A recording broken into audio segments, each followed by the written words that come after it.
Boa noite. Parabéns, coragem, começar a semana falando de carreira. Boa noite para quem está em casa, para quem está assistindo a gente ao vivo. Boa noite para depois também, quem for assistir a gente depois. Eu sempre começo a palestra contando um pouquinho da minha experiência profissional, porque eu acho que isso também pode nos ajudar a entender o que é uma carreira e desmistificar algumas coisas. Como a gente hoje está num grupo pequeno, a interação, a participação de vocês é super bem-vinda. Então, vocês podem levantar a mão, perguntar, discordar, concordar, elogiar, reclamar. Então, como o Walter disse, estamos em casa. Todo mundo tem uma preocupação, até porque eu tenho uma filha que vai completar 18 anos, então ela está naquele momento de FUVEST, Unicamp, e aquele desespero achando que vai fazer a escolha mais importante da vida dela, a graduação. E aí a gente, quando fica um pouquinho mais velho, com esse monte de cabelo branco, a gente começa a descobrir que nem sempre essa é a escolha mais importante. A gente começou também a olhar um pouco, além de olhar para a carreira de pessoas maduras, a gente começou também a olhar um pouquinho para a carreira de pessoas mais jovens, porque a gente tem aquele famoso teste vocacional, né? E aí ele escreve lá na última linha que você é bom para ser engenheiro, para ser médico, e a gente pega algumas famílias que com muito carinho catam esse adolescente e escreve no vestibular de engenharia, de médico. E essas pessoas, elas chegam depois para falar de carreira com a gente, lá pelos seus 40, 50 anos, com muita raiva do que aconteceu. Porque ninguém contou para elas que quando eu escolho uma carreira, por exemplo, eu vou ser médico ou vou ser engenheiro, imagine que ao terminar essa faculdade, essa graduação, você tem algumas escolhas a fazer. O que você vai fazer com esse diploma? Vamos pegar, por exemplo, o caso de medicina. Você pode ser um médico, né? Além de todas as especializações das graduações, você pode ir para a área comercial, você pode ir para a área de empreendedorismo, você pode ser um executivo, você tem minimamente de 5 a 7 opções o que você vai fazer com aquilo.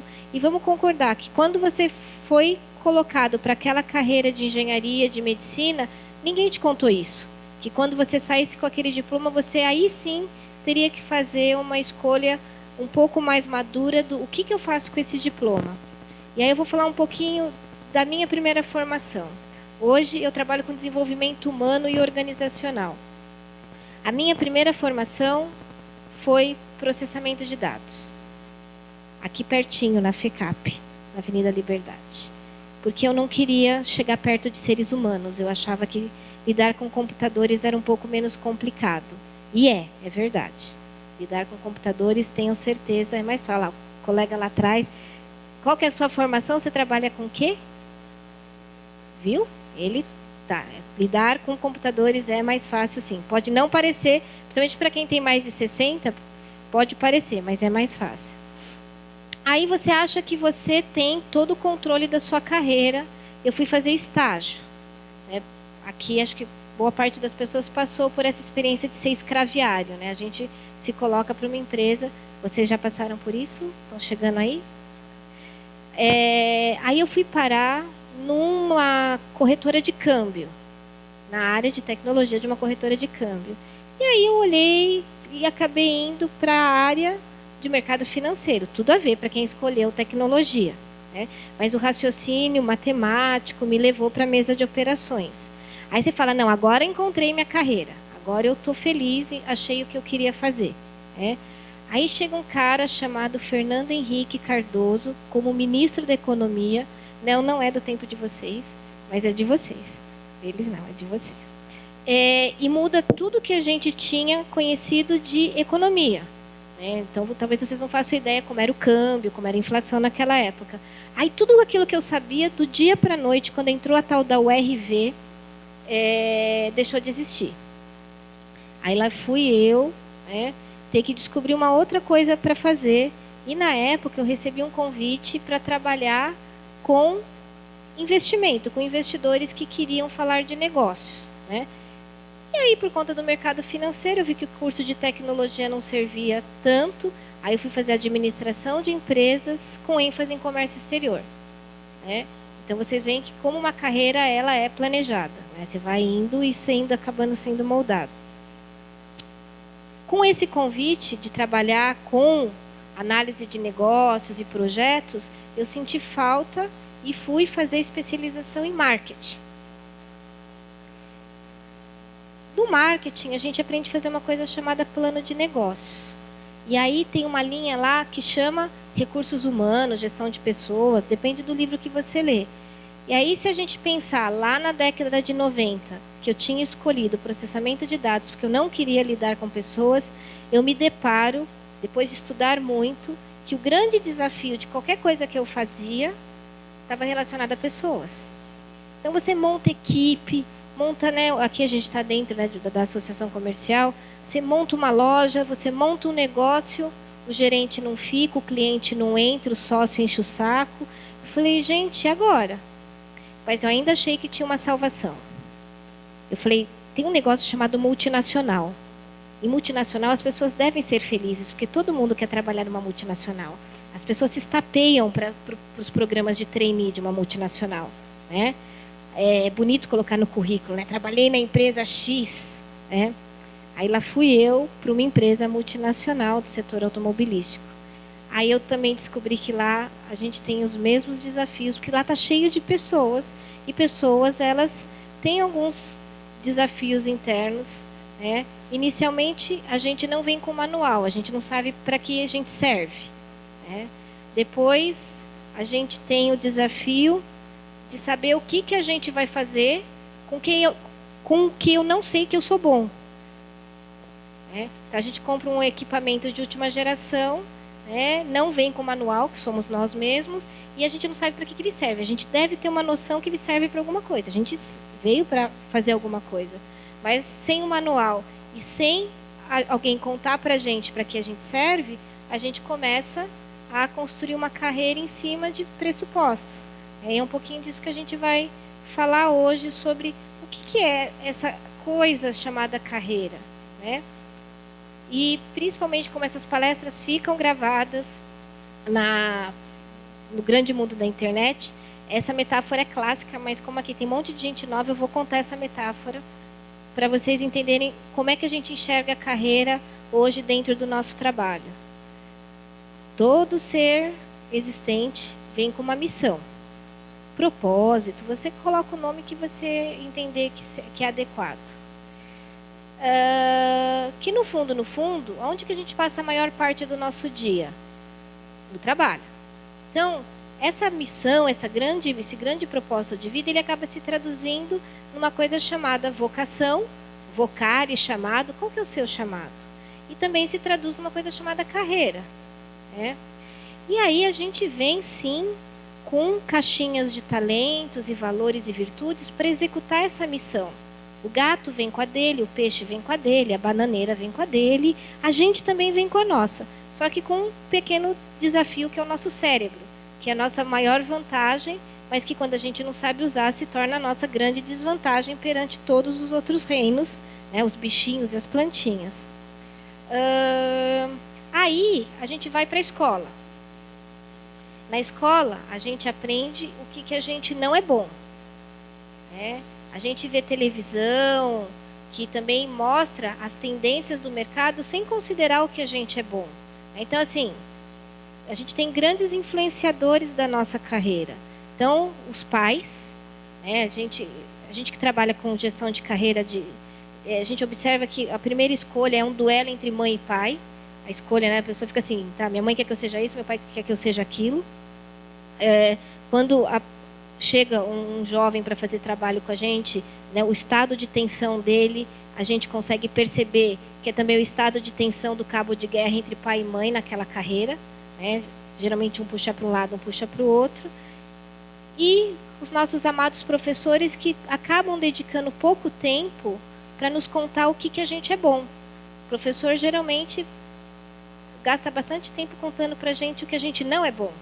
Aí a gente começa a fazer carreira tentando fugir de coisas e não encontrar coisas. E é por isso que eu comecei contando um pouco da minha história, que é isso. Então eu queria fugir de gente, Depois vem um tal de Fernando Henrique e muda tudo que eu sabia fazer. Só que chega um período da nossa vida que a gente é convidado a fazer escolhas a partir de dentro e não para fora, né? Foi aí quando eu cruzei com a psicologia transpessoal, comecei a querer entender de gente e acabei deixando para trás todo esse histórico. Então, entre 2000 e 2010 foi essa fase de transição. Então, primeiro, não se iludam que transições acontecem do dia para a noite. Você dorme, acorda, decide e realiza. Então, foi um processo eu descobrir o que eu queria fazer, né? E aí a gente hoje justamente está relacionado a isso, ajudar pessoas a encontrarem ou relembrarem seu propósito, descobrir seus talentos, descobrir suas virtudes e a partir disso construir a sua carreira, né? E é por isso que eu falei, a gente tem um desafio diferente dos seres não pensantes, porque o nosso cérebro aprende qualquer coisa. A gente tem uma capacidade, né, uma neuroplastia para aprender qualquer coisa. Só que, dentro desse qualquer coisa, está um monte de coisa que não tem nada a ver com a nossa missão, né? Junto com a moda de querer construir coisas no esforço, eu brinco com os meus clientes. Quem é que tem coragem de chegar em casa e falar assim, hoje eu tive um dia maravilhoso, só fiz o que eu gosto, almocei bem, trabalho com pessoas queridas, capaz de você ser internado, né? Fala assim, esse menino não tá bom não, esse menino não bate bem da ideia. Agora, o que tá na moda? Você chega em casa cansado, não almocei hoje, não tive tempo nem de ir para o banheiro, aí todo mundo aplaude, ovaciona, ai coitadinho, olha que rapaz esforçado. Então, a gente vai construindo a nossa carreira muito mais no esforço do que exatamente em resultado, do que exatamente no que eu quero fazer. A gente já, isso aqui não dá dinheiro, como assim? Não. Fora aquela coisa que a gente não pode ganhar dinheiro com coisas que gosta, né? A gente não pode ganhar dinheiro com os nossos dons, com os nossos talentos. Então, a nossa sociedade, ela cria um monte de modelos que na hora de eu escolher minha profissão, eu vou escolher algo que eu tenha que trabalhar duro, sangue, suor, lágrimas, que aí sim eu vou ganhar dinheiro, né? Até pode. A probabilidade de você gastar tudo isso no tratamento da sua saúde mais para frente também é grande, né? Porque o que vai acontecer se eu pegar uma batedeira e resolver usar como liquidificador?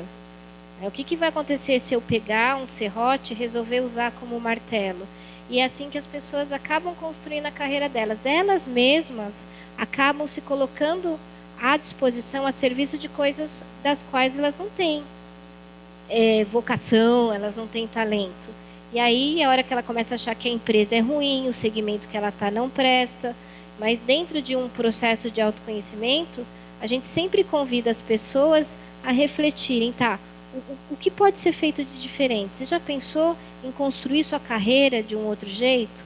Em períodos de crise, então, a gente tem o grande desafio de, inclusive, a pessoa colocar a culpa na crise. Então, mas eu tenho que fazer isso porque está em crise. Eu tenho que fazer isso porque meu segmento está ruim, né? Mas será que todo mundo que está no seu segmento realmente está ruim? Será que se a gente for dar uma voltinha aqui no quarteirão, não tem lojas cheias, não tem empresas crescendo, não tem multinacionais abrindo filiais? Sim, tem algumas fechando. E as que estão abrindo, o que elas estão fazendo, né? Então, é um pouco disso que a gente vai falar hoje. E aí eu vou pedir para Lu, eu tinha pedido papel e caneta, você pode me dar uma força? Porque precisava pedir para o Léo papel, caneta, porque vocês estão muito quietinhos, eu vou pôr vocês para trabalhar um pouquinho. Então, vamos lá. Alguns dados para a gente não fazer uma palestra totalmente visionária. Essa aqui é a expectativa de vida dos brasileiros. 75 anos. Hoje, acho que o recordista é o Japão, com 85 anos de expectativa de vida. Então, daqui a gente já tem uma reflexão que a gente vai passar boa parte da nossa vida engajado na nossa carreira. E aqui também a gente tira uma reflexão de que, mesmo a aposentadoria chegando aos 60, 65, você ainda vai ter muita musculatura, muito tempo. Então, hoje a gente tem um segundo desafio, que é escolher a segunda carreira. Obrigada. A gente já vai trabalhar um pouquinho. Então, o primeiro desafio mais ou menos na idade desses jovens que estão aqui, escolher o curso. O que vocês estão estudando? Ah, muito bom. E você? Não? Essa camisa do Mackenzie aí. Aí depois, quando você acha que você vai se livrar dessa tortura, você tem que escolher aonde que você vai exercer esse conhecimento. E aí tem mais um monte de outras escolhas. Só que hoje, com a nossa longevidade, e a mulherada dura mais que os homens, portanto a longevidade feminina é maior, a gente começa esse questionamento do que eu vou fazer depois da tal aposentadoria. Alguns por necessidade, mas outros por vocação. A gente brinca, né? A plantinha que não dá mais fruta murcha e morre. Então, a gente percebe que as pessoas cada vez mais vão fazendo o seu planejamento para uma segunda carreira.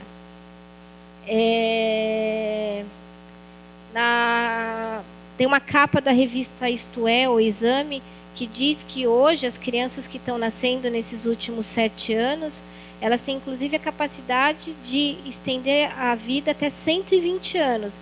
Então você imagina, se alguém vai se aposentar aos 60, essa pessoa teria mais outro tanto de vida. Não fica triste. Hã? Muito bom o exame, eu com nome e capa de revista me atrapalho.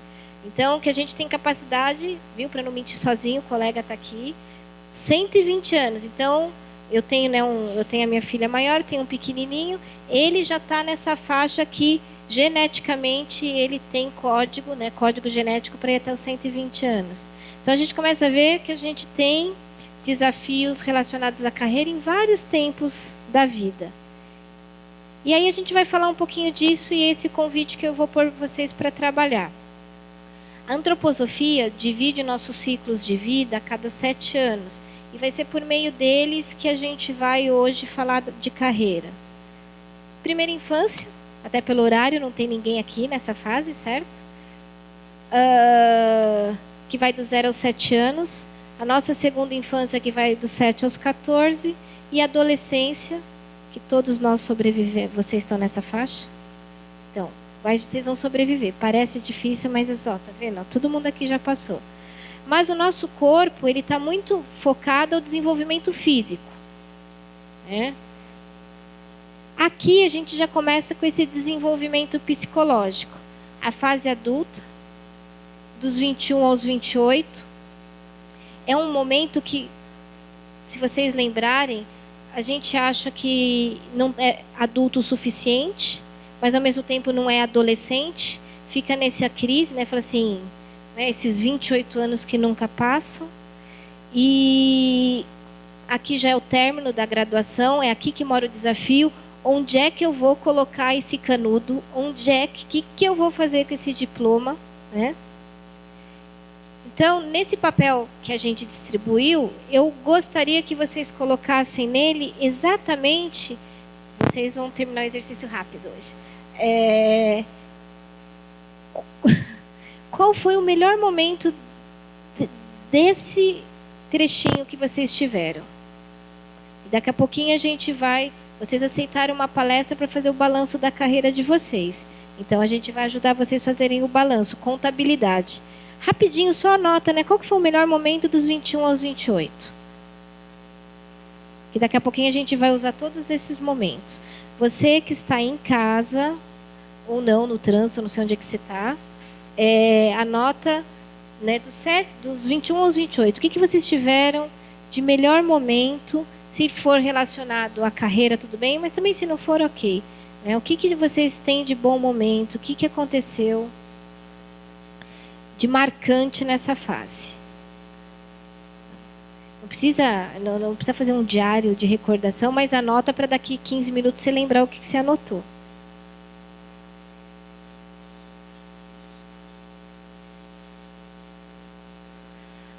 Aí a gente tem a nossa fase adulta.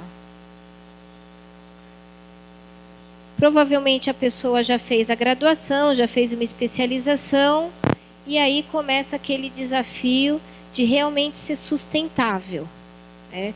A fase que a gente chama de carreira. É a hora que eu vou começar a planejar os próximos passos, aqui que eu começo a me preocupar. Eu falo aqui, a pessoa vai fazer coaching, a pessoa vai fazer mentoring, a pessoa começa a olhar, tipo, tá, o que eu quero da minha carreira? Eu vou convidar vocês também, nessa faixa dos 28 aos 35, a colocar o seu momento marcante desse trechinho 28 a 35. E assim eu vou descobrindo a idade de vocês, porque conforme vocês forem parando, eu vou descobrindo aqui. Vocês, que eu acho que são os mais novos, vocês vão fazer o contrário. Vocês vão colocar o que vocês querem estar fazendo naqueles próximos, né? Então também se tiver alguém muito jovenzinho assistindo a gente em casa, projeta dos 28 aos 35, onde que vocês imaginam estar? Trabalhando aonde? Fazendo o quê? Ganhando o quê? Quanto mais claro para vocês que estão projetando, melhor. Beleza? Descobriram? Muito bom. Quem que está aqui nesse 28 a 35? Quem parou aqui? Está aqui? Pararam?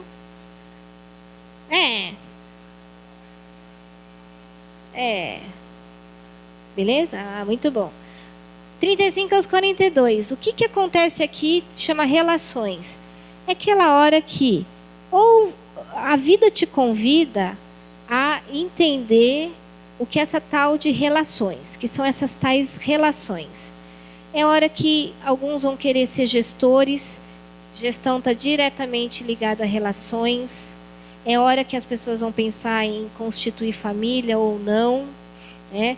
Então, nesse sexto setênio, o convite aqui está muito relacionado a isso.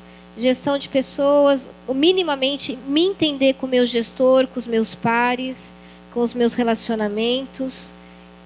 E aí eu vou pedir para vocês colocarem a terceira anotação. Aí a gente vai descobrir nas idades aqui. 35 aos 42, quem está nesta parte? Muito bom, meu amigo tecnólogo lá atrás. Muito bom. A mulherada, depois dessa, já começa, quando entra no Zenta, já faz assim, né? Esse é o meu setênio. Estou quase pulando para o da frente, mas eu ainda estou nesse aqui. Beleza? Anotaram?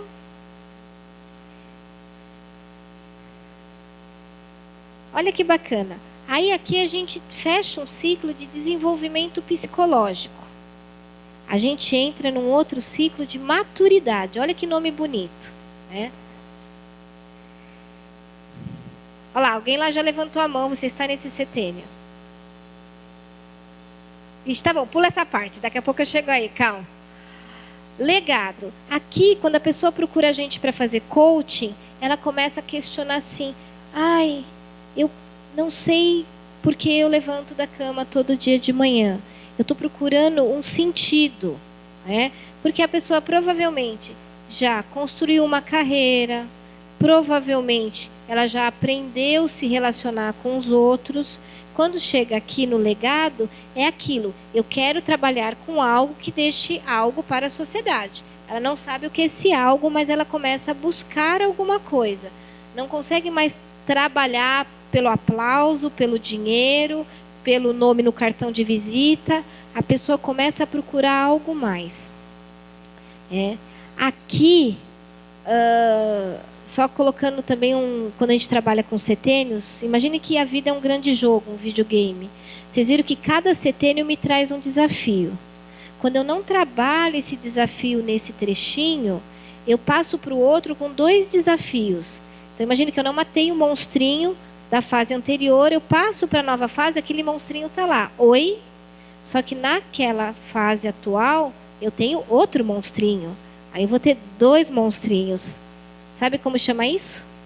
Depressão, crise do pânico, estresse. Aí você vai colocar o nome do que você quiser. Mas é hora o quê? Eu tenho mais desafios do que eu entendo que eu posso dar conta. Porque eu fui passando no decorrer da minha vida e não matando os fantasminhas daquele setênio. Imagine eu querer falar de legado se eu ainda não me encontrei na carreira, se eu ainda não consigo me relacionar com as pessoas, né? Se na tua empresa não tem, mas vocês já conversaram com pessoas que vocês têm certeza que ela parou 3 setênios atrás. Então, ela não... Tem gente que passou pela adolescência e não superou os desafios dela. Entrou naquela parte de carreira e não superou os desafios. Então, ela acaba estando presa lá atrás. A vida não para, o planeta não vai parar de rodar, porque você não resolveu a sua questão aos 28 anos, aos 35. Isso quer dizer que os desafios estão chegando. Só que você tem alguns outros fantasminhas para ir lidando, né? Então, eu tenho muito carinho, gosto muito quando alguém da idade de vocês está aqui, porque olha que coisa bacana. Se eu soubesse isso com a idade de vocês, eu tinha matado um monte de fantasma muito antes, né? A gente acha que eles vão passar. Não passa. A gente vai conversar com eles e resolver cada um no seu desafio. Então, aqui, 42 a 49, o pessoal que chegou aqui, anota o seu melhor momento. Quem não chegou, anota o que você quer estar fazendo nesse setênio, dos 42 aos 49.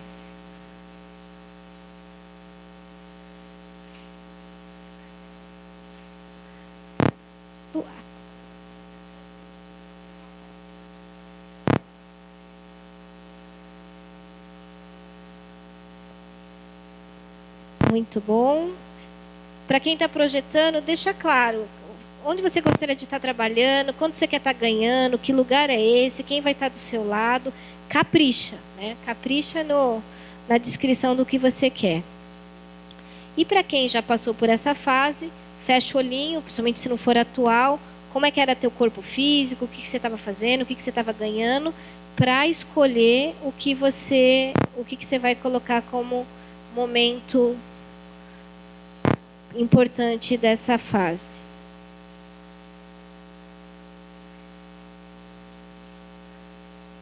Olha que bacana. Você já deixou um legado, né? Construiu algo para deixar para a posteridade, minimamente para os teus filhos. Pronto. Ficava parecendo que eu estava fazendo coisas estranhas aqui na frente, né? Agora não mais. 49 a 56. Eu sei que para uma sociedade que tem que ser tudo no esforço, tudo no sacrifício, falar que existe um setênio para você desfrutar parece uma heresia, né? Mas não. Aqui, se a gente fez a lição de casa de todos os setênios anteriores, esse é aquele momento que está chegando a hora de desacelerar. Até porque a natureza, o que ela nos dá? Ela nos dá experiência em troca de vitalidade, né? Ela vai tirando a jovialidade e vai nos dando sabedoria. Então, chega nesse momento, é a hora de eu desacelerar, desfrutar. Né, clientes de coaching, quando vem nessa fase, qual que é o principal desafio deles? É como se eles não tivessem freio de mão nem redução de marcha. Eles querem chegar nessa fase com o mesmo pique dos 28 anos. E nem sempre a saúde, a vitalidade física vai acompanhar. E aí é a hora que a pessoa começa a trazer alguns sintomas de esmorecimento, doença, enfim. Porque ela não para, continua trabalhando muito, às vezes continua se distanciando do seu meio social, da sua família. E ele continua e não para. E aqui a gente começa a trocar quantidade por qualidade em várias áreas da vida, né? Quem está nesse 49 e 56? Uia! Chegamos no seu. Muito bom.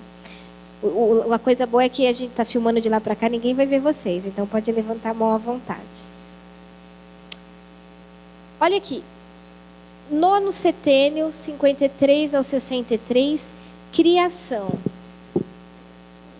Quase todas as fontes de pesquisas dizem que 2/3 das grandes descobertas da espécie humana foram feitas após os 60 anos. É o período mais criativo da pessoa. Sim, para vocês é uma coisa muito longe, mas é um período muito legal. Vai chegar lá. Porque... Mas você fala assim, nossa, mas eu não vejo isso ao meu redor.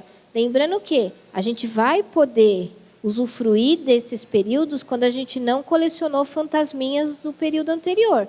Imagine alguém que chega aos 56 anos, não cuidou da carreira, não aprendeu a se relacionar, não pensou em legado e não desfrutou, vai chegar aqui visitando o médico. Né? Vai chegar aqui preocupado que a aposentadoria está chegando. Então, aqui é um outro momento, e eu gosto muito dessa informação. Né? A gente fica achando, principalmente numa sociedade onde startup está em moda, uma série de coisas, a gente acaba acreditando que as descobertas vão ser feitas somente pelos jovens. Mas a história mostra que as grandes descobertas foram feitas pelos sexagenários, né? Que é aquele lá que está aqui embaixo. Então, nosso desafio é chegar aqui inteiro, feliz, saudável, para a gente também ter esse poder criativo. Pergunta do milhão. Quem está nesse setênio? Ninguém. Olha, o pessoal da cidade já está em casa. Ou vocês estão com vergonha de falar. Então, onde que vocês querem estar nesse setênio? Então, coloquem aí, para vocês estar bem longe, né? O que vocês querem estar fazendo? Aonde vocês vão estar na carreira, morando, com quem? Dos 56 aos 63. Lembra, quando vocês aceitaram o convite, a gente tinha lá a proposta de fazer um balanço. Então, primeira pergunta. Quais principais conquistas ou resultados que vocês geraram no decorrer da história de vocês? Então, pode colocar 3 de cada um. Então, olha para a tua história e coloca... Vocês que têm pouco setênio, coloquem no futuro. O que vocês vão querer ter criado de conquistas ou resultados até os 60 anos? Eu vou pegar umas cobaias de presente aqui. Fala para a gente uma principal conquista, uma que você quer que todo mundo ouça. Estamos ao vivo, por sinal. Ah, meu Deus do céu. Espera aí, aqui. Principal conquista. Criar meu filho. Comprar meu apartamento que eu comprei agora. Muito bom, ó, o pessoal do Cresce, mercado imobiliário está aquecido aqui. Meninas. Casamento. Eu não consegui. Você viu como o pessoal é treinado? O ser humano não consegue anotar as conquistas que ela teve na vida. Força que eu vou voltar aqui. A formação da pós-graduação. Adquirir meu apartamento. Muito bom, muito bom. Isso, daqui a pouco a gente vai falar um pouquinho disso. Oi? Bom, não sei se é conquista ou resultado, né? Mas eu consegui o emprego que eu queria, né? No caso, era trabalhar no departamento de engenharia. É uma conquista. Muito bom. Foram aprovados. Agora para a próxima parte da nossa palestra, que é quais foram seus principais desafios ou dificuldades. Durante essa trajetória, né, esse grande videogame chamado carreira, a gente tem alguns desafios para exercitar a musculatura, testar a nossa resiliência, paciência, competência. Então, anotem quais as principais dificuldades ou desafios. Para quem tem mais futuro do que passado, já planeja o que vocês acreditam que vão ser os principais desafios ou dificuldades. Vamos lá, compartilhe com a gente uma dificuldade ou desafio. Ter força de vontade. Aprender outro idioma. Estabilidade financeira. Desvio de foco.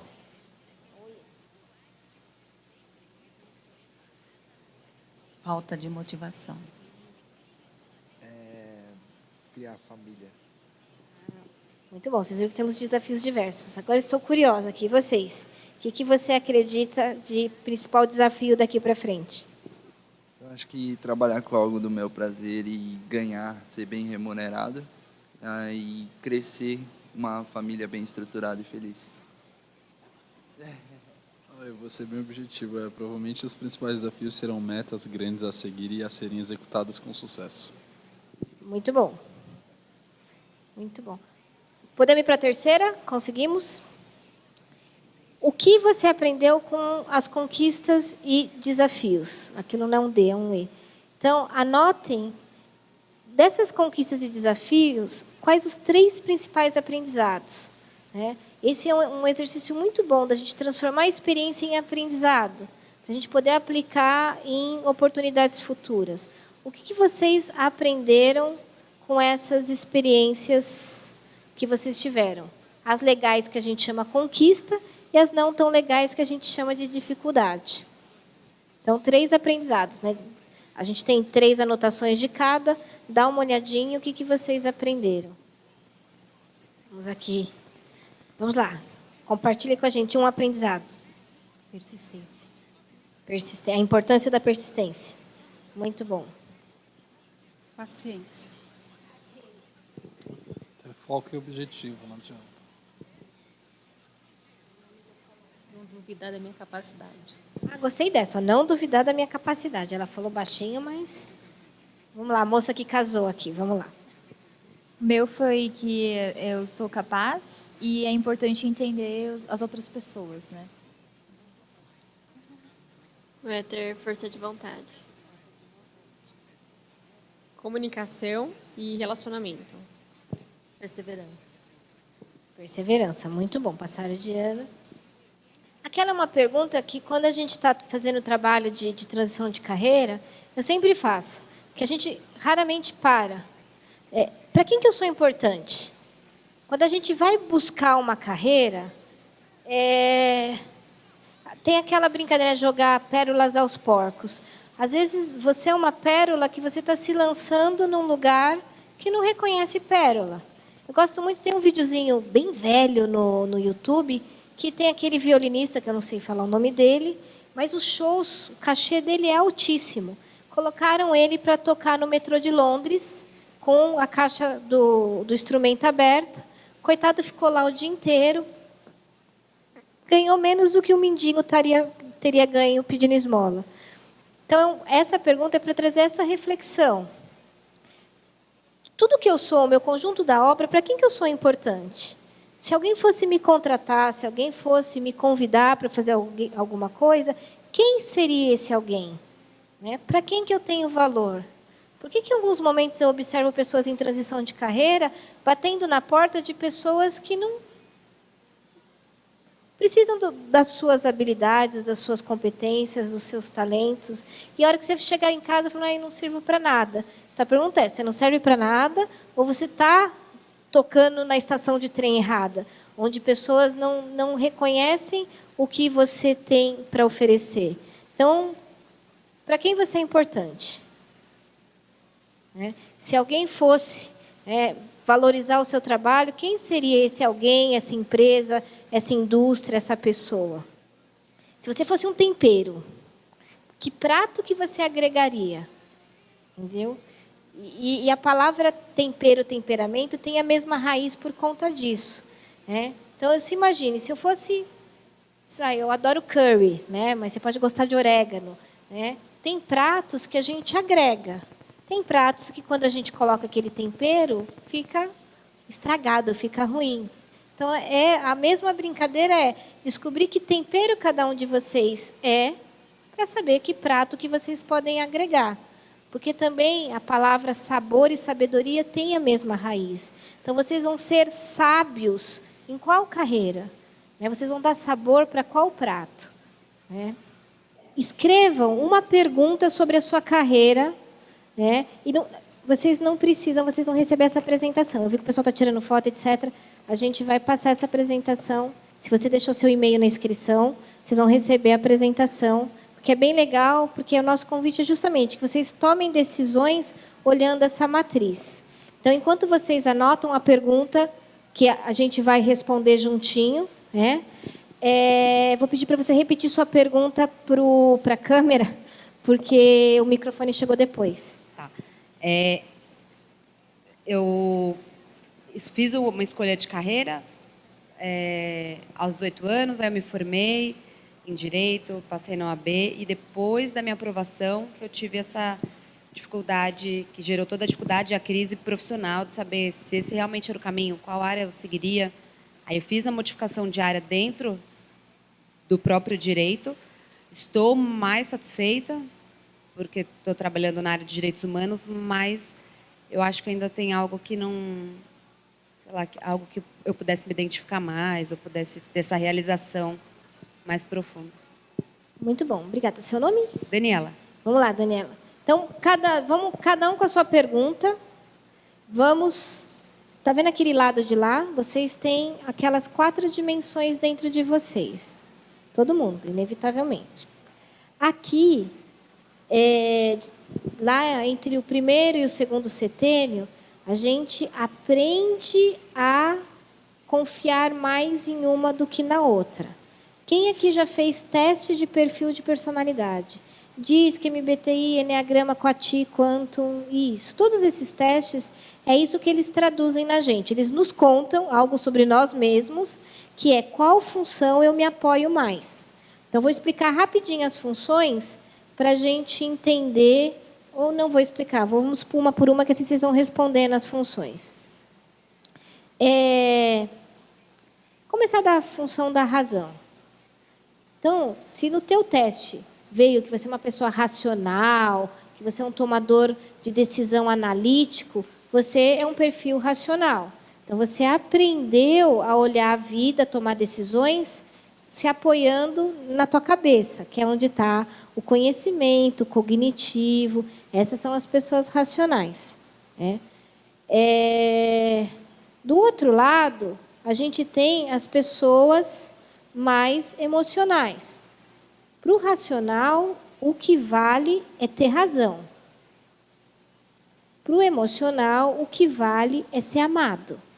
Então, todo mundo que eu fui passando por aí e falou assim, o casamento, coisas relacionais, são pessoas, provavelmente, que olham a vida por esse prisma. Quando eu vou tomar uma decisão, eu travo porque eu quero tomar uma decisão que agrade todo mundo. O racional, ele trava porque ele quer tomar uma decisão a partir do momento que ele acha que ele conhece tudo sobre aquilo. E eu brinco, hoje, a geração de informação, a nossa capacidade de geração de informação por minuto é gigante. Então, esquece. É impossível qualquer um de nós saber tudo sobre alguma coisa nessa vida. Desculpa. Tá vendo lá o pessoal da sensação? O pessoal que falou assim, meu apartamento. Provavelmente são pessoas mais pragmáticas, pessoas do mundo do concreto. Pessoas que têm essa noção E o nome sensação vem por conta dos 5 sentidos. Tudo que eu pego, cheiro, ouço, mordo, enxergo. Então, são pessoas que têm essa capacidade mais concreta. E o que acontece? O racional, ele trava porque quer ter razão. O emocional trava porque ele quer ser amado. O concreto, ele trava porque ele não enxerga quando ele não enxerga mais nada além do mundo do concreto. Sentir e pensar para alguém extremamente pragmático não existe. Ele fala assim, você pega sentimento? Não. Você pega emoção? Não. Então, não existe. Então, esse é o cúmulo do pragmático. A gente tem aqui o pessoal da intuição, que é basicamente o oposto do concreto. Aqui é todo o abstrato, os valores, a conexão com o sagrado, o sentido da vida. Aqui a gente tem mais os perfis visionários. Ele está enxergando lá algo muito no além. E o desafio dele é que nem sempre ele consegue entender que para realizar esse além tem a matéria, tem as pessoas e tem o conhecimento. Então, isso comentei rapidinho, só para dizer que nenhum deles ganha o jogo sozinho. O que seria uma pessoa equilibrada? Uma pessoa que consegue enxergar, tomar decisões, construir sua carreira, enxergando essas 4 dimensões. Então, se eu sou uma pessoa racional, todas as soluções da minha vida vão estar acontecendo no campo do conhecimento. É mais um idioma, é mais um MBA, é mais um curso. né? Eu me desentendo com o meu chefe, eu me desentendo com o meu subordinado. Qual que é a solução? Mais um livro, né? Para o relacional, para o perfil mais emocional, a busca de resposta dele vai ser nas relações. Então, geralmente, ele tem um amigo que vai ajudar a resolver, ele vai lá com um perfil mais sedutor, vai ajudar a pessoa a apoiá-lo. Então, nas relações, é a capacidade de ser amado que, para ele, vai resolver.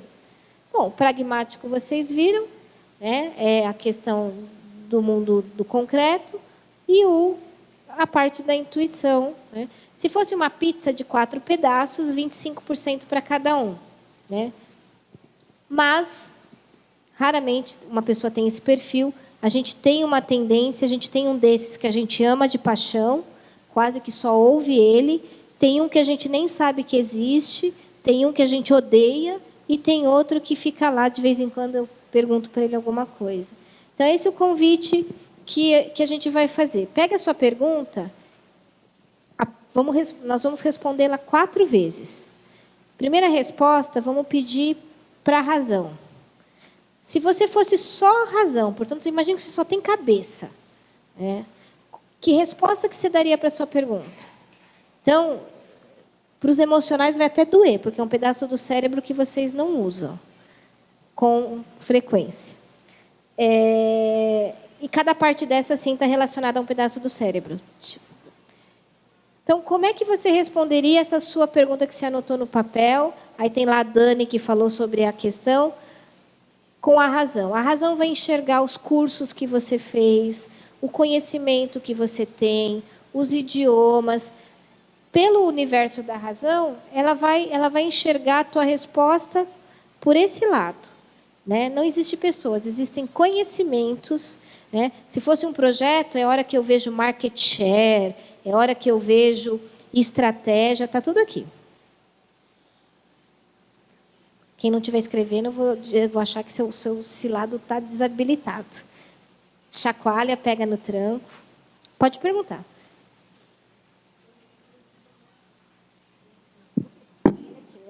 Eu vou repetir, fala. É uma moça muito tímida. A pergunta é que vocês fizeram. Lembra que eu fiz? Pedi para a Dani, ela falou sobre, eu fiz direito, passei no OAB, travei. Estou trabalhando com direito, mas ainda não é o que eu quero. Eu entendo que ela está em busca do que ela quer. Então, aí, Daniela, como é que você responderia essa pergunta? Com muita fé, o microfone vai estar aí. Isso, olha lá. Como é que você responderia essa pergunta pelo campo da razão? Que é basicamente o oposto do concreto, que é todo o abstrato. Prosseguiria a partir de os agora? Valores. Isso, mas se você fosse só a cabeça, imagine que você vai responder só com a tua cabeça. Vou responder o que muita gente me fala, que é mais racional. Isso. Continue no direito, vai se especializar, não perca esses 5 anos e tudo Olá. que você já construiu. Parabéns, muito bom. Você vai ganhar um prêmio, muito bem, escolhemos a pessoa certa. Vocês entenderam? A razão só está enxergando isso. Não existe prazer, não existe gostar, não existe visão de um mundo melhor. É isso, ela estudou 5 anos. Aplique esses 5 anos, né? Se aprofunde mais ainda esse conhecimento. É assim que a gente resolve a vida pelo campo da razão. Nossos erros estão relacionados à tomada de decisão, que eu ouço só uma dessas dimensões, 1,5, 2. Portanto, eu tenho um pedação daquela tomada de decisão cego. E hoje, vocês aceitaram o desafio de segunda noite estar aqui com a gente para treinar, né, essa forma de olhar de diferente. Beleza? Conseguiram responder? Conseguiram? Sim, muito bom. Agora aqui, né, desconecta esse pedacinho, vamos lá para o outro pedacinho das emoções.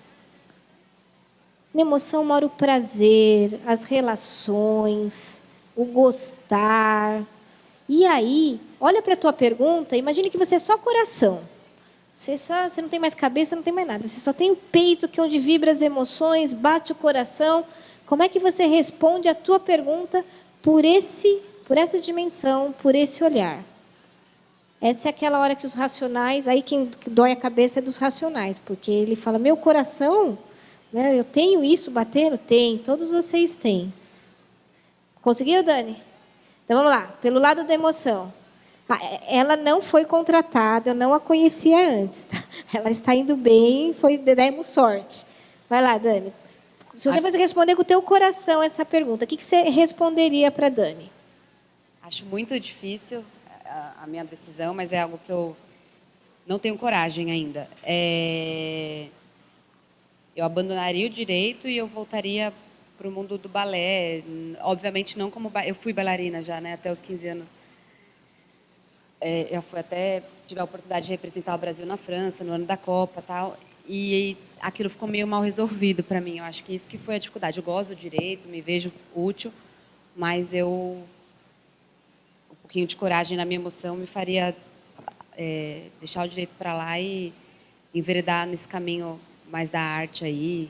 Não sei como, mas... Isso, até porque o saber não mora no coração. Então, vocês entenderam? Olha que ela falou, coragem. Né? Agir com o coração. Né? É nessa dimensão que também mora o nosso medo. E aí, se a gente não ouve esse lado para fazer a nossa construção de carreira, fica isso. O que ela falou? Fica um negócio mal resolvido. Eu vou fingir que não ouve. Esquece. Não adianta fingir que não ouve, porque existe esse lado nosso para ouvir também. Né? E é o que ela falou, mas eu não sei como. Muito bom. Responderam. Enquanto a Dani responde, a gente também responde.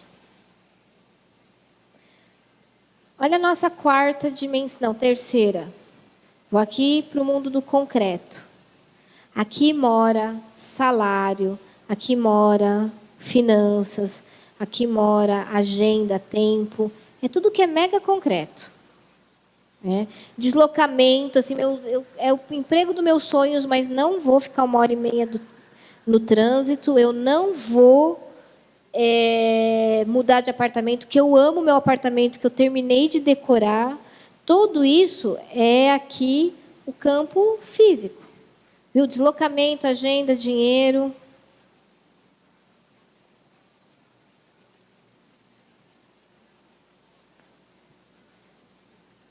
Pronta, Dani? Vamos lá. Eu continuo no direito, numa área que eu gosto, que me dê a minha subsistência, né? É algo autossustentabilidade. E vou fazer minha dança no final de semana. De uma forma até meio semi-profissional, ou pensar em... tentar aliar de uma forma... Eu tenho 30 anos, né? Para eu não retroceder, assim. Não retroceder, mas eu não sei se eu entendi direito esse sua resposta foi perfeita, é isso mesmo. Mas é tentar equilibrar, né? E vocês viram o que vai... Quando você realmente olha para esse lado seu e responde, aí você tem um encontro com você e você mesmo responde, é esse tipo de informação que vem. O que ela falou? Agenda. Eu vou atuar com direito durante a semana, aos finais de semana eu vou trabalhar com o que eu gosto. Então, você começa a entender que tem uma coisa chamada tempo, espaço e matéria, que não adianta ignorar, que não vai sumir. Teu saldo bancário não vai se transformar, o trânsito e a distância não vai sumir da tua frente. Numa tomada de decisão, esse campo também precisa ser ouvido, analisado para os racionais, ouvido para os emocionais. Olha, agora vamos para o quarto. Ele é o mais sutil. Mas a pergunta que a gente faz aqui é: como que eu vou levantar de manhã feliz? Como é que eu vou entender que eu estou realmente no meu propósito de vida? Isso está alinhado com meus valores pessoais. Então, tudo isso é desse campo da intuição. Não tem explicação. Ele não é racional, ele não é emocional, ele não responde ao físico, é a parte mais sutil. Mas é onde... Eu acordo animado de manhã, ninguém nem sabe por quê. Mas eu acordo super animado para fazer alguma coisa que fico super feliz, faz total sentido, eu nem sinto esforço, eu estou no fluxo da vida. Quem vai dar esse tempero é o campo da intuição. Mas olha só o desafio. Não tem como eu estar no fluxo da vida se eu estiver trabalhando com coisas que eu não acredito, se eu não tiver sustentável financeiramente, se eu estiver trabalhando com algo que eu não conheço, portanto, eu sempre estou entregando em baixa performance, resultados ruins. E então esse todos os campos, quando eles não estão harmônicos, um vai também desconstruindo o outro. Então não é um desafio, né? Não só ouvir os 4, mas também como tomar decisões onde os 4 possam ser escolhidos, ouvidos e equilibrados. Pronta, Dani? Então vai lá. Ele é de novo uma questão de equilíbrio, né? Então, nesse caso, eu acho que já estou feliz hoje aqui, porque parece que eu já estou meio no caminho. Seria procurar o que mais eu me afinizo dentro do direito, que são os direitos humanos, né? O trabalho que eu executo hoje, ele ainda não me promove essa autossustentabilidade, mas eu já venho vendo na área pública algumas opções nesse sentido. E vendo, igual eu estava falando, essa possibilidade de aos finais de semana eu começar e aí vendo um pouco além, de repente, de com o tempo e as oportunidades surgindo e esses contatos sendo realizados, uma migração. Não vou dizer integral, mas eu me oportunizar, porque sem essa coragem eu fico no mundo do será e se, não executo e continuo, vamos dizer assim, não conseguindo essa realização mais profunda, porque eu nem tentei, né? Acho que esse é o problema, né? Se você tenta ver, não, aí então eu mudo o meu percurso, mas eu nem fiz esse caminho, né? Vocês viram o grau de profundidade que essa dimensão nos traz como resposta? Parece óbvio, mas as pessoas elas acabam não tendo essa compreensão. Se elas não tentarem, não tem como saber se dá certo ou errado. O erro faz parte do acerto, porque para eu me propor a fazer algo diferente, a possibilidade do erro pode acontecer. E boa parte, a gente percebe nos processos de coaching que a gente segue, as pessoas elas, às vezes passam 10, 15, 20, 30 anos sem tentar, e aquilo vai ficando, o que ela mesma falou anteriormente, mal resolvido. Eu não posso nem celebrar a derrota, porque eu nunca entrei no campo de batalha. Eu virei um telespectador da minha própria história. E são essas respostas que vêm do campo da intuição. Beleza? Todo mundo conseguiu as 4 respostas? Vocês conseguiram bater um papo com as 4? Então, vamos fazer agora um checklist daquele outro lado. Agora vamos para cá. Antes do checklist, com essas 4 respostas, sintetiza em uma frase qual o conselho que você daria para você mesmo. Vocês ouviram as 4 dimensões, agora vamos fechar num único conselho. Tá? Isso é forma que a gente toma a decisão, seja empresa grande, seja processo individual. Antes de tomar uma decisão, a gente ouve os 4. Depois que ouvir os 4, a gente extrai um conselho para a gente mesmo. O que você vai se dar de conselho depois de ter ouvido seus 4 principais conselheiros de vida? Eu, pensando nas orientações que você passou, quando você fala, até fazendo uma síntese das minhas respostas, as palavras que eu extraí para poder dar o conselho foi a coragem, fazer o que eu acredito, que consecutivamente me levaria a levantar de manhã feliz e ganhar dinheiro, que não tem como dispensar essa possibilidade que vem ali, acho que um pouco da razão também, mas da realidade. Então, eu daria o conselho de mudar um pouco o rumo, de fazer essa tentativa, de me oportunizar, e aí depois sim eu poder, Deus quiser, não dar o gosto da derrota, igual você falou. Antes eu tenho que fazer esse experimento. Então eu tenho que me organizar e me planejar para que eu consiga inserir isso na minha agenda. Com certeza, acredito que só esse período de busca já vai ser motivador, já vai dar um outro gás no meu dia a dia. Muito bom. Acho que é isso. Então, cada um de vocês que foi chegando até aqui tem justamente um conselho. Agora vamos usar aquele lado de lá, até porque a gente não tem... a ideia é o quê? Reduzir risco da tomada de decisão. Se a gente vai ter um erro, se a gente vai passar por uma dificuldade, a gente vai transformá-la em aprendizado, mas que deixe menos sequelas, né? Cair faz parte, mas quanto menos arranhão deixar, melhor. Então, vamos lá. Lá a gente estava meio que falando de Jung, né, essas dimensões que a gente tem dentro da gente, que a gente tem o desafio de aprender a ouvir todas. Desse lado, eu tenho Maslow, que ele traz a hierarquia das necessidades humanas. Então, nosso convite também é que, quando você for tomar uma decisão, a gente também faça uma análise que a gente não vai colocar ninguém em risco. Então, primeira pergunta. Como, nessa tomada de decisão, eu não vou colocar em risco a base da pirâmide, que justamente está relacionada a essas minhas necessidades da matéria? Comida, né? Moradia, essas coisas que a gente tem na base. Então, às vezes, vem a pessoa, eu quero ser coach. A gente tem uma escola de formação de coaching. E aí a gente vai ticando.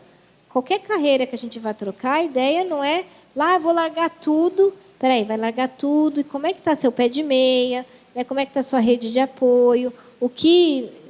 Justamente, a gente não pode ter nossas gestões, nossas transições de mudança de forma arriscada, principalmente quando a gente vai ficando nos setênios mais adiantados, porque a gente tem menos tempo para recuperar.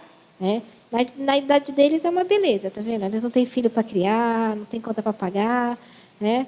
Mas o pessoal que já está lá no 8º setênio, o pessoal aqui do fundão, aí a gente, quando vai tomar uma decisão, é importante olhar essa matriz de risco. Né? Então, já colocaram, descobriram, quer dizer, dentro dessa minha reflexão, o que precisa ser feito para eu não colocar em risco essa base da pirâmide? Conseguiu, Dani?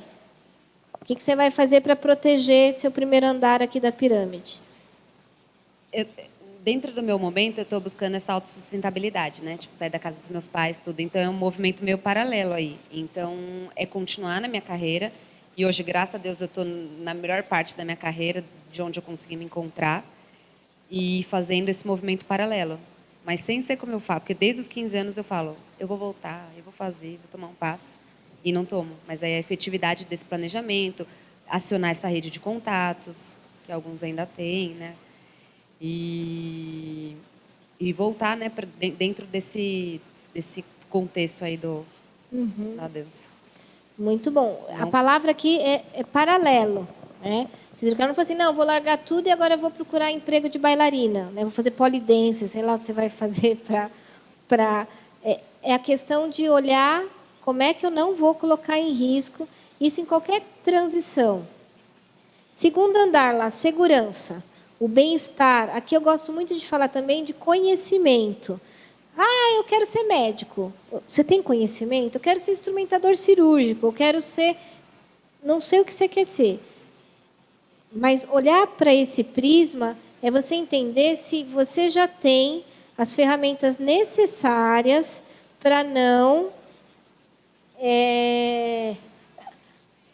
cometer um grande erro, apanhar muito. Então, nesse campinho, para a transição de carreira, a gente vai falar bastante de conhecimento, a gente vai falar bastante do que eu sei, do que falta aprender. Né? Beleza, Dani? Vamos lá. Você falou uma palavra que me lembrou a reciclagem, né? Então, seria fazer um curso de atualização. No meu caso, eu sempre fiz dança clássica e contemporânea, mas a minha ideia não é mais isso, até porque dentro dessas danças eu preciso de um tal expertise, que era não ter parado. Então, algo que eu já pensei que eu me identifique é o jazz. Que lindo. Que é mais, dá para, na idade adulta, você ainda continuar a fazer alguns trabalhos. Então, eu precisaria me aprimorar. Eu nunca fiz o jazz propriamente, então precisaria procurar um curso mais reconhecido, que tivesse dentro dos horários, que eu conseguisse me aprimorar aí nessa técnica. Muito bom. E aqui, para cada um de vocês é isso. Do que vocês conhecem, como pode ser melhor aplicado?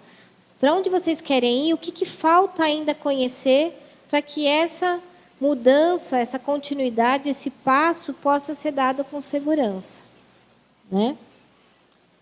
Esse aqui é fácil. Esse aqui sai na Você S.A. todo mês. Né? Vulgarmente chamado de networking. Relacionamento. Na tua gestão, né, a gente está falando de carreira, Como é que você está se relacionando com os outros? Como é que você está tirando proveito, e aqui tirando proveito de forma saudável da tua rede de contatos, né? Se você vai vender para alguém. Se você vai comprar de alguém. Se você for trabalhar, você vai trabalhar para alguém, com alguém. Se você vai abrir uma empresa, você vai contratar pessoas, reter talentos. Então, aqui é o desafio do campo das emoções. Aqui é o desafio da como é que vocês estão se relacionando, como é que nesse novo momento que vocês estão planejando, vocês vão usar esse campo das relações. Vamos lá, Dani. Nesse caso, eu estou no meu campo prático, não vou dizer desatualizada, mas eu não atualizei esses meus contatos, não venho contatando-os com frequência. Então, eu falaria com as minhas antigas professoras, né, que continuam no meio, já estão bem velhinhas, mas continuam no meio. Procuraria conhecimentos em sindicatos de dança, e até isso é algo que eu faço, mas eu não faço contato efetivo de continuar acompanhando as companhias que estão né, atuando e ver o trajeto aí que teve, né? Aqui eu costumo, né, assim, a gente trabalha não só com coaching, mas com mentoring. Aí no mentoring, que demanda uma orientação mais direta, aqui a gente tem a pessoa que quer se inserir numa carreira. Primeira coisa, antes de ter essa primeira conversa, eu entro no LinkedIn dela. Já dá um desespero, porque ela quer ir, ela quer se posicionar como profissional X. Você abre toda a comunicação dela disponível no planeta, chamada rede social, né? Conta que ela é outra coisa, né? E aí eu falo assim, como é que você vai se colocar perante a sua rede de contato, seu networking, se as pessoas não sabem o que você faz? Se você ainda não consegue se colocar dessa forma. Então, tudo aqui mora nesse campo. Então, aí para vocês, além da Dani também, né, o que eu posso fazer para segurar, não colocar em risco esse terceiro andar do network. Não é? Para quem prefere não falar de risco, como é que eu posso me aproveitar melhor desse andar nesse meu momento profissional? Então, a gente passou lá pelas necessidades básicas, depois segurança e agora relacionamento. Se fosse uma empresa, a gente estaria falando do brand, da marca, né? Como ela está se posicionando. Aqui, no caso de vocês, também vamos falar de estima.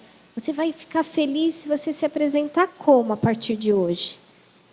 Né? Eu sou empreendedor, eu sou engenheiro, eu sou um chefe de cozinha, né? Pode ser eu sou mãe também, eu sou... Como é que vocês vão estar felizes? O que vocês querem que esteja escrito no seu cartão de visita, na tua rede social? Como é que você quer chegar no churrasco de sábado e se apresentar? Então, são as perguntas desse andar. Para os racionais, né, o título é importante, né? Presidente, CEO, PhD, mestre, né? O reconhecimento da qualidade técnica para o racional é importante. Para o pessoal mais pragmático é o salário. Tanto faz o que eu estou fazendo, pagando bem, eu estou feliz, né? Para os emocionais é o reconhecimento do sucesso, da estima. E para os visionários, né, para o pessoal mais intuitivo, é eu poder contar que eu vou transformar o mundo, que eu vou deixar um legado fantástico. Então, nenhum deles é melhor ou pior que o outro. O desafio é a gente entender o que é que vai manter meu quarto andar saudável. Eu não posso colocar ele em risco, eu ter vergonha do que eu faço. Né? Ai, meu Deus, eu vendo jazigo em cemitério. Ai, meu Deus, eu vendo seguro de vida. Tem gente que vende seguro de vida, está super feliz, ganhando muito dinheiro e viaja muito mais que você. E aí? Dani, vamos lá. Esse andarzinho aqui, o que você olhou para ele? O que você vai fazer? O andar da estima. Da estima, eu penso... O que eu mais me identifiquei foi com o sucesso, naquela parte da dança, os aplausos, né? Na parte do direito, quando eu consigo... ele é muito próximo da questão intuitiva. Eu consigo ver que eu estou dando uma contribuição, sabe? Esses dias eu vi uma pessoa falando assim, eu trabalho com adolescentes que cumprem medida socioeducativa, né? Que tiveram algum conflito com a lei. E aí a gente faz uma anamnese e percebe que o ato infracional, muitas vezes, ele é um sintoma de uma série de violações que vem acontecendo. E aí uma mãe chegou e comentou assim com a gente, nossa, eu descobri por meio de vocês que eu tenho direitos. Então, o filho dela teve que infracionar, hoje ele está desaparecido, mas ele teve que infracionar para ela descobrir que ela tinha direitos. Então, isso me move muito, né? Por isso que eu acredito que eu ainda consiga me manter no direito, por conta dessa questão humana. Eu gosto de pessoas, eu gosto de lidar com pessoas, então, de conversar, de atender, então isso é muito legal. E então está muito atrelado para mim o emocional e o intuitivo, na parte de fazer algo que eu possa contribuir e, ao mesmo tempo... Aí, quando você vê que você contribui, é muito tênue a linha. Quando você vê que você contribui, ao mesmo tempo, eu já me atribuo sucesso. Eu falo, está dando certo o que eu estou fazendo, estou indo no caminho certo.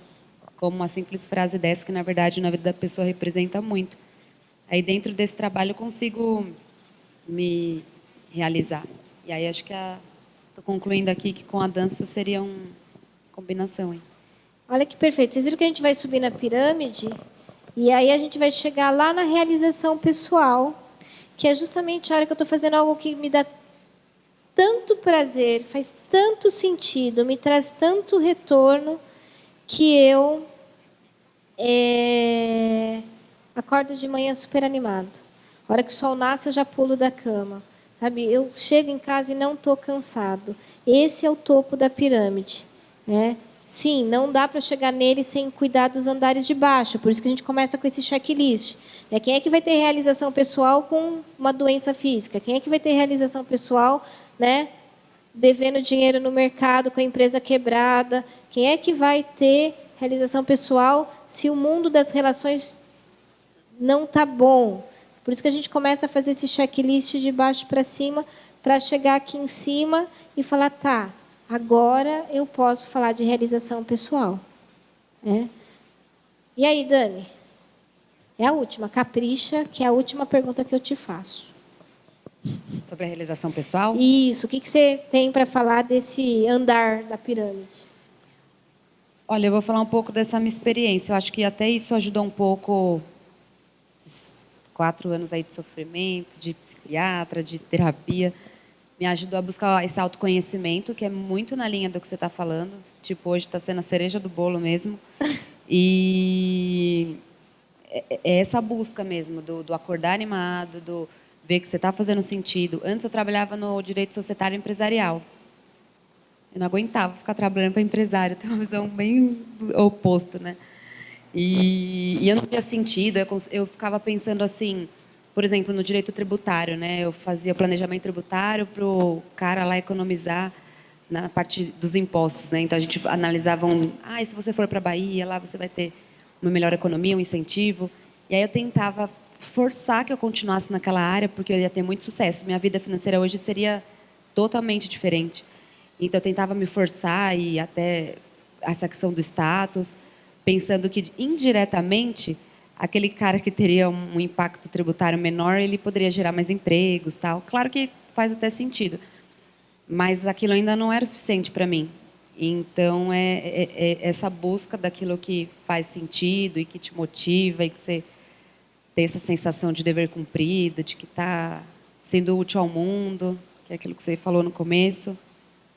E aí eu acho que, se eu fosse fechar assim, eu falaria que o autoconhecimento é muito importante nesse sentido, e a parte que está me faltando, que é essa coragem do arriscar, do ousar, dentro dos parâmetros que você colocou, né? Que é avaliando os riscos, tendo, como o pessoal falou aí, dos desafios, a paciência. Agora está tudo linkando, tem a paciência. Isso. E olha aqui, o que vem, aquela parte de cima da pirâmide é um pouco do que a Dani falou, que é o quê? A hora que eu consigo, né, andar todos os andares, lá em cima, é a hora que eu consigo fazer algo pela sociedade, pelo planeta, pelo país. Então, conforme ela foi falando, eu já fiquei imaginando. Ela trabalha com menores que acabaram fazendo coisas que não deviam, e ela tem o desejo da dança. Dança os projetos relacionados à dança trabalham com medida socioeducativa com esse tipo. Então, na hora que ela chegar lá em cima e conseguir encontrar alinhamento com todos os andares de baixo, ela vai olhar para tudo isso e falar assim, nossa, eu e mais algumas amigas dançarinas, com mais não sei quem, com mais não sei o que lá, nós vamos fazer um projeto assim. Então, nosso desafio de chegar lá em cima é justamente transitar nos andares de baixo. Para aí a gente estar fortalecido o suficiente para colaborar lá em cima, né? Então, vou super agradecer a Daniela, né, que foi acompanhando com a gente, né? Isso geralmente a gente faz a 2 numa sessão. Ela aceitou o desafio de fazer ao vivo aqui. Então, se é coragem que está te faltando, faça o reconhecimento que você tem de dar, vender, alugar. Então, tá aí, é só usar. Antes da gente ir para as partes finais, eu gostaria de me colocar à disposição. Alguém tem alguma dúvida, alguma pergunta, alguma sugestão? Não, eu vou tirar daqui que vocês não prestam atenção em mim. Eu já volto lá. Alguém gostaria de enriquecer, como a Daniela fez com a gente, com a sua partilha pessoal? Isso faz toda a diferença num encontro desse. Temos mais algum corajoso, corajosa na plateia? Não? A gente agradece imensamente a oportunidade de contar o que a gente fala. Para a gente é um prazer. Espero que nessa 1h30 a gente tenha colaborado com o processo de desenvolvimento de vocês, que isso é muito ligado ao propósito nosso. Vê-los conosco em qualquer um daqueles eventos também, a gente vai ficar bastante feliz e vocês vão receber a apresentação. Por isso que eu falei, não precisa anotar, tirar foto, que a nossa área de marketing vai mandar para vocês, tá bom? Bom retorno, né? E obrigada pela presença.